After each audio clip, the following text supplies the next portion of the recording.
আমাদের বাংলাদেশিদের কাছে গাড়ি শব্দটি শুধুমাত্র উচ্চবিত্তের একটি বাহন, কিন্তু আজকের অনুষ্ঠানে আমরা এমন একজনের সাথে কথা বলবো যিনি উচ্চবিত্তের এই বাহনকে নিয়ে এসেছেন একদম মধ্যবিত্তের হাতের নাগালে।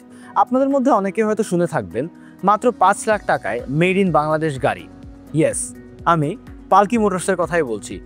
Hello viewers, welcome to Mumtaz herbal product presents voice of excellence. আমি সাজিদ আদনান মাহির আছি আপনাদের সাথে, আর আজকে আমরা কথা বলবো পালকি মোটরসের founder and CEO mister Mustafa Al মোমিনের সাথে।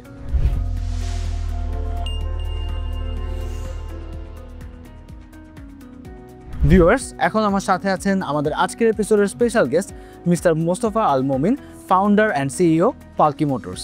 আসসালামু আলাইকুম ভাইয়া, কেমন আছেন? Thank you for inviting. Most welcome.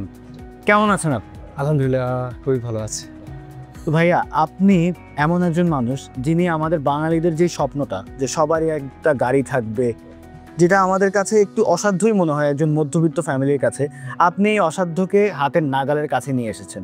তো আজকের আমাদের ইন্টারভিউর একটি বিশেষ টপিক হচ্ছে পালকি।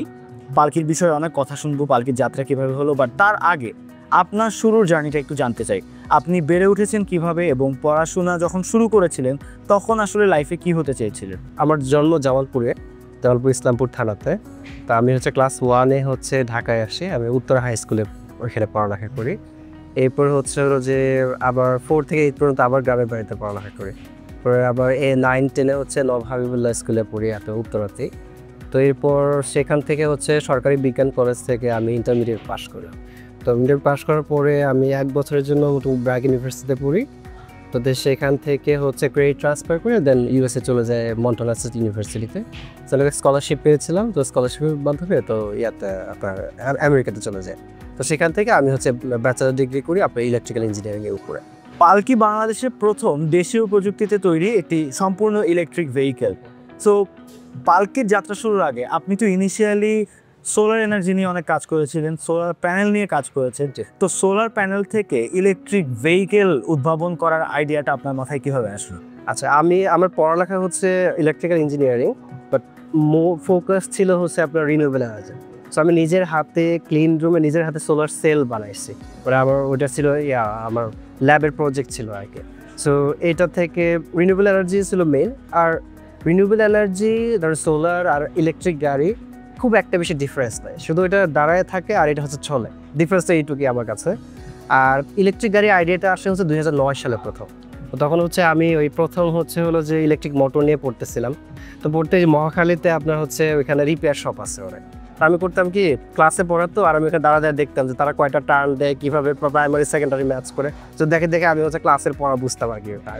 তো একসময় হঠাৎ একদিন মনে হলো ওই পুলিশ স্টেশনের সামনে অনেক ভাঙা গাড়ি পড়ে থাকে। তার মনে হলো আচ্ছা, এখান থেকে পুলিশ আঙ্কেলদের বলে যদি একটা গাড়ি ম্যানেজ করতে পারি আর একটা মোটর যদি হাই এনাফ টর্ক দিয়ে দিতে পারি তাহলে ইলেকট্রিক গাড়ি হয়ে যায়।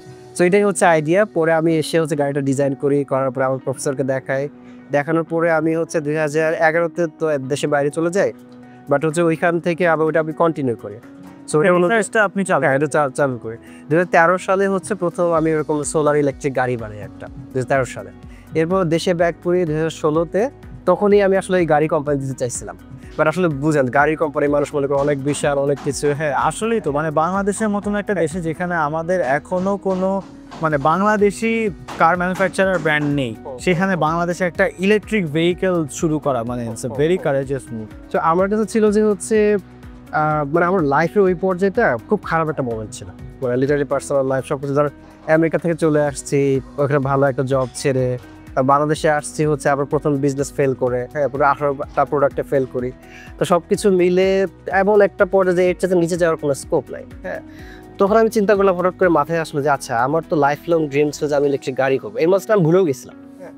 তো পরে হঠাৎ করে আইডিয়াটা আসলো, আর বলবো যে হ্যাঁ, এটাই তো আমি জানতাম, আমি অনেক ডিজাইন করছি, অনেক কিছু করছি। সো ওয়াইল আমার তো এতে নিচে আমার হারানোর কিছু নেই আমার। সো ওয়াই নট আমি স্টার্ট করি এটা। আমার কাছে মাত্র 4.5 লাখ টাকা ছিল, আমি 4.5 লাখ টাকা দিয়ে কোম্পানি শুরু করে দিই। সো ওই সময় যেটা হয় যে একটা বই আমাকে খুব হেল্প করে, আপনার নেপোলিয়ান হিলের থিঙ্ক অ্যান্ড গ্রো রিচ বইটা। সো ওই বইতে হলো যে জাস্ট 3টা জিনিস থাকে। একটা হলো যে বার্নিং ডিজায়ার, যে প্রচণ্ড ইচ্ছা শক্তি। এটা আসে মানুষের বিশ্বাস থেকে, আর বিশ্বাসটা আসে বারবার ভিজুয়ালাইজেশন থেকে। সো আমার ভিজুয়ালাইজেশন পাওয়ার এত বেশি হয়ে গেছিলো, আমি লিটারালি রাস্তায় সিএনজির বদলে আমার গাড়ি দেখতে পারতাম 3 বছর আগে থেকে। হ্যাঁ, সো ওইটা বারবার নিজের কাছে বলতে বলতে বলতে বলতে মানে ওই যে একটা কথা আছে না যে আপনি যদি কিছু বিশ্বাস করেন পুরো পৃথিবী কনস্পায়ার করে আপনাকে ওটা দেওয়ার জন্য, সো আমার ক্ষেত্রে অনেকটা এরকম হয়েছে আর। বাট মধ্যে কথা বলতে কি, আমি প্রত্যেকটা স্টেজে মানে আমাদের কাস্টমার ইনভেস্টর প্রচণ্ড রকমের হেল্প পাইছে। আমার কাস্টমার আপনি চিন্তা করতেন, ওনার জন্যই আমরা এত দূরে আসছি। তারা আমাদের ধরেন 2 বছর 3 বছর আগে টাকা দিয়ে রাখতো, যে আমি কোনো চিন্তা করতাম। আমার মানে ছোট্ট একটা ফ্যাক্টরি ছিল, মানে ফ্যাক্টরি বলতে ছোটো ফ্যাক্টরি বলতে জাস্ট দোকান, এই যে এই সাইজে 2টা দোকান নিয়ে আমি গাড়ি বানানো শুরু করছি। হ্যাঁ, তো ওইটা দেখে আমরা 16টা গাড়ির অর্ডার পাই। বাহ! সো আমি তখন চিন্তা করলাম যে আচ্ছা এই লোকগুলা কি দেখে অর্ডার দেয়, আমার তো কিছুই না জানে।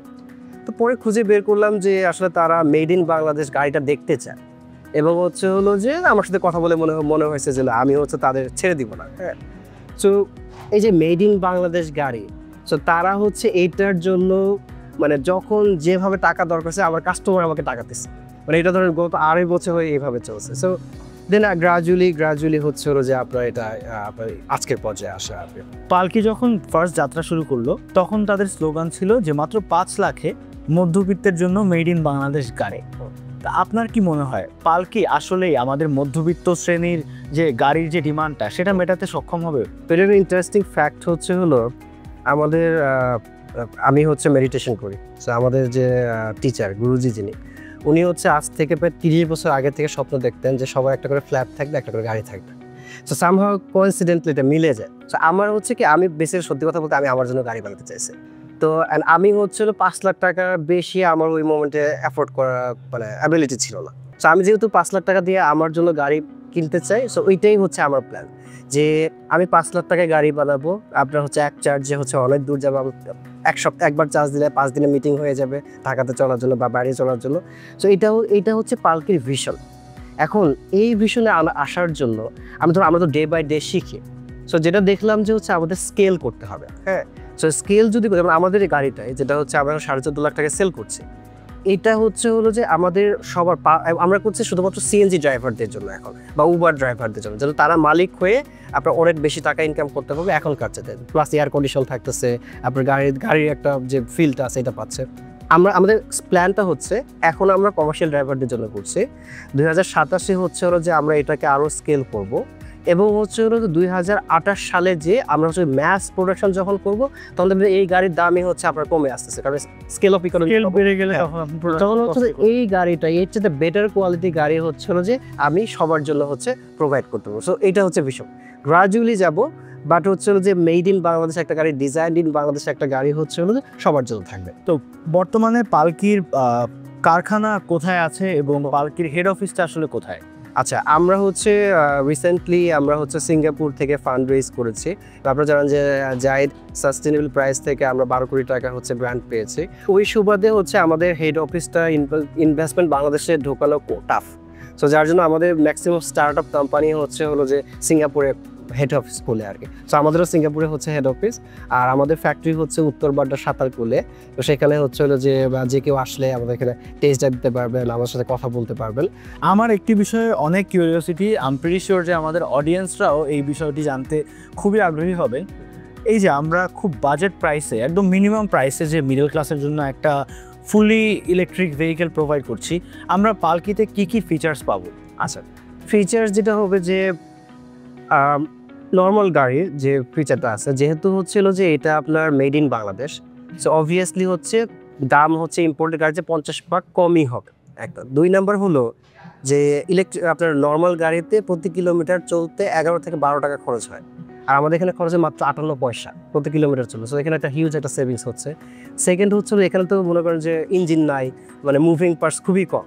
তো দেখা যাচ্ছে যে যে আপনার মেইনটেনেন্স খরচ নাই বললেই চলে। ব্যাটারি আপনার 5 বছরের ওয়ারেন্টি আছে, কোনো মোবিল চেঞ্জের কোনো ঝামেলা নাই, আপনার তেলের কোনো ঝামেলা নাই। তো সব কিছু মিলে মেইনটেনেন্স খরচ আপনার 3 বছর তো হবেই না।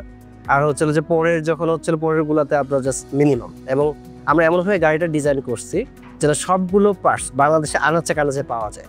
তো যেহেতু বাংলাদেশকে চিন্তা করে ডিজাইন করা, তো আমাদের যে ওই পার্সপেক্টিভগুলো কাস্টমারের কথা শুনে তাদের সাথে তাদের ফিডব্যাক নিয়ে আমরা গাড়িগুলো ডিজাইন করছি। প্রথম গাড়িটা আমরা ডিজাইন করছি। বাট পরের ভার্সন 2 ভার্সন 3 এগুলো কাস্টমার ডিজাইন করছে। আপনারা একদম কাস্টম কার হ্যাঁ, প্রত্যেকটা কার হচ্ছে হলো যে মানে আমাদের যে রাইড শেয়ারিং ড্রাইভার যারা উবার পাঠাও যারা চালান বা হচ্ছে যারা হচ্ছে ভাড়ায় চালিত গাড়ি চালান তারা আমাদের কাস্টমার।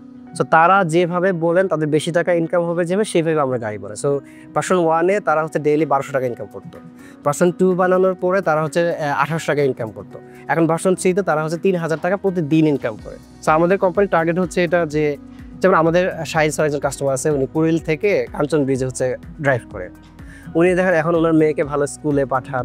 সো মজার একটা স্টোরি হলো সে গাড়ি কেনার পরে উনি আমাদেরকে একটা ফোন দিচ্ছে, বলে ভাই কি গাড়ি দিলেন আপনার হচ্ছে প্রথম দিনে আমার 10,000 টাকা শেষ। আমি ভয়ানক চিন্তা করেছি কি হলো, গাড়ি কি কোনো কিছু হয়েছে নাকি? হ্যাঁ, তো পরে আমি বললাম যে একটু ভয় ভয় বললাম যে স্যার কি হয়েছে বলেন তো।